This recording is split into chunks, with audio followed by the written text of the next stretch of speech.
At its core, Hailo is a super simple service. It is an app that allows you to hail a licensed taxi in any one of a number of cities around the world. What makes it really different, though, is how that has been implemented and how that really engages drivers first and foremost before even really thinking about passengers.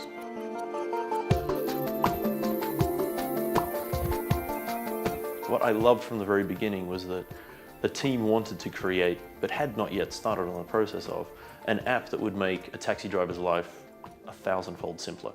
And focusing on what were the real problems the taxi drivers had, creating an app, a system, a network for them, a set of tools, allowing them to actively subscribe and use it, subscribe to use it rather, there's no fees associated with the service at all.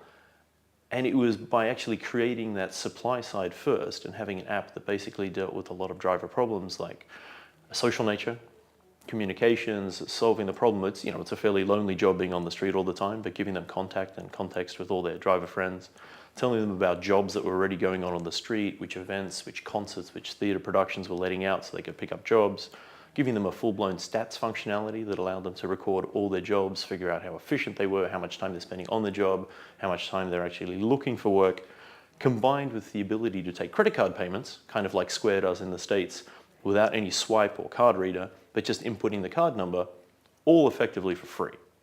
And that was the way that Hailo has really been able to flourish not only in London but in other cities, is by giving this free tool to drivers on their own iPhone or Android phone. And only when we have enough drivers typically actively working in a city do we even turn on the passenger app facility. So the passenger app hailing is only a small part of the real value proposition that Hailo offers. It benefits me in a huge way because credit card jobs I can now use and I can now take on the actual app itself. And also recently I've had a job which is 0% to the actual customer, and they actually give me a £10 tip because they said there wasn't no interest on the job of the credit card, so it benefits me hugely. On day one, and it took us quite a while to get there, we had 800 drivers go on shift. Today we have more than 8,000 drivers in London, out of a pool of 24,000. That is, a huge percentage. Technology, is relatively simple in some senses. We're building on iOS, we're building on Android, we're building some apps that are relatively simple in their nature. A lot of work has obviously been focused on user experience and design and making sure that that is the most simple, engaging, and understandable experience for users, because it's very much interacting with your environment, interacting with the space. Where the magic really happens with Hailo is frankly the back end. The back end and the way the apps communicate with our database systems, with our allocation algorithms, with a whole variety of other systems and payment systems in the back end, how quickly that works, how it works in a very resilient manner over very flaky 3G networks and over intermittent data connections, but still provides to both the drivers and the passengers an incredibly robust service, is an unfathomably complex task that has taken us a good 9 months of work 9 months of development rather, before we even launched the first driver app.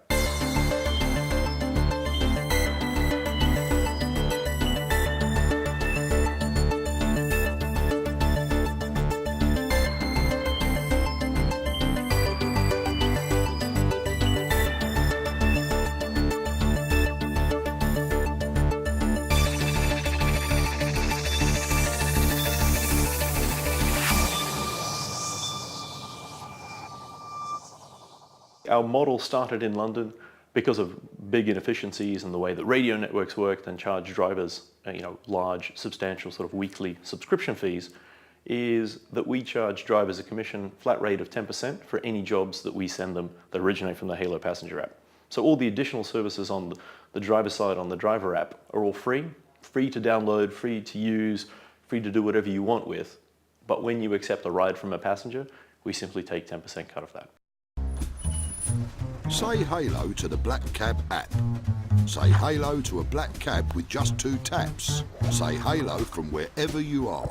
Say Hailo to knowing when your cab will arrive. Say Hailo to using your debit and credit card at no extra charge. I think with drivers there's a lot of skepticism, especially in London. They've been burnt by different apps before. The market is undoubtedly hot with lots of competitors out there making a lot of noise. But the fact is that when they see the product, when they see the service, and when they talk to other drivers, cabbies understand that our offering is quite differentiated. That our app is a lot more solid and a lot more different compared to a lot of competitors. So I think it's breaking through a lot of the noise that's out there and communicating that, one, we're here to stay.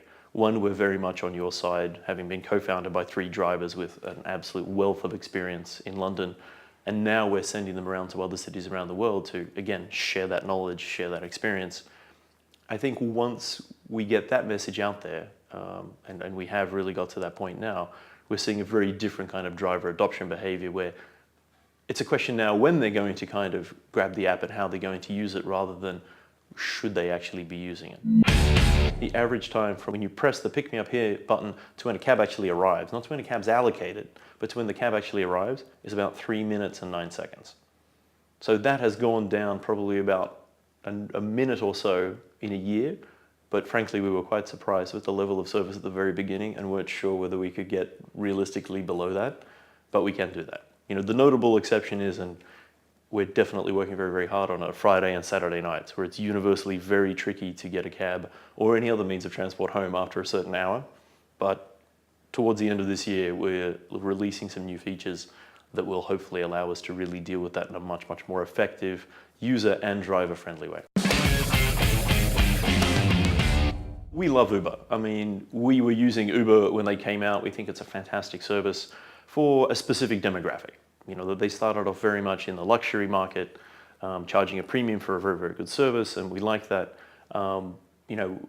Since we've entered the market and shown, a lot of traction in a number of cities, we've seen them kind of, shift their model or broaden their model to incorporate all kinds of other vehicles as well. And, they're definitely competitive with us in a number of markets in terms of the taxi trade. But while they're kind of gunning for, I think Travis said the other day that he's gunning for 100 cities by the end of 2013, our focus is on a lot fewer cities, but with a lot greater depth. So, 8,000 cabs in London. We're talking about thousands in other cities and other big cities like, Tokyo and New York, but also big cities like Boston, Chicago, etc. When we go into a city, we really go for depth and scale rather than just setting up a small operation. And frankly, our business model is really around scope and size and breadth rather than necessarily tons of cities. So we have much smaller margins. That is definitely clear compared to Uber, but that means that we really have to do and offer a very good, resilient, consistent service in every single city that we're in.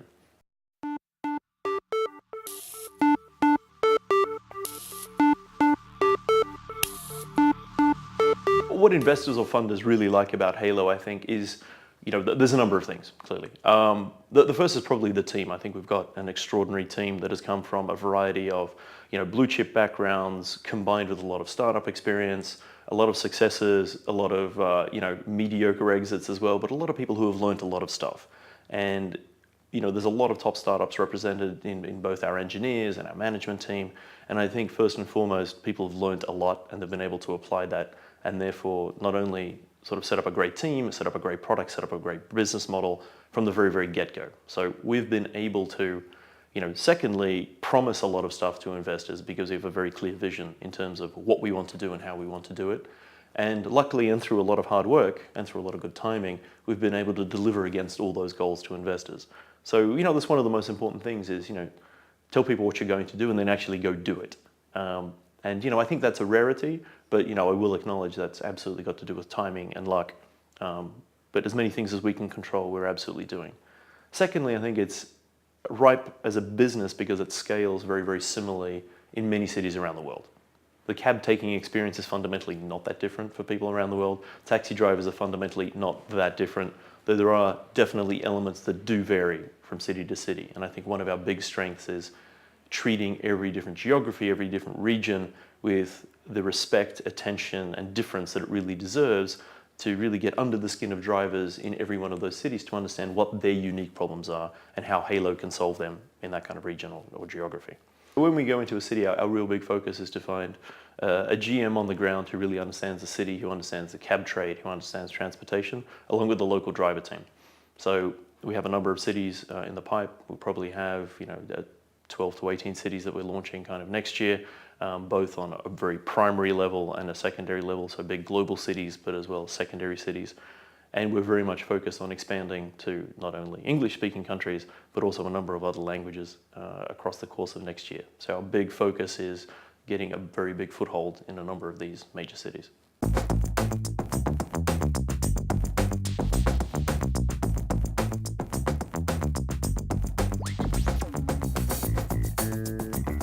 Well, right now, we're absolutely focusing on New York. We have a big operation over there. There's a number of US cities that we're also focusing on, that we've got people on the ground.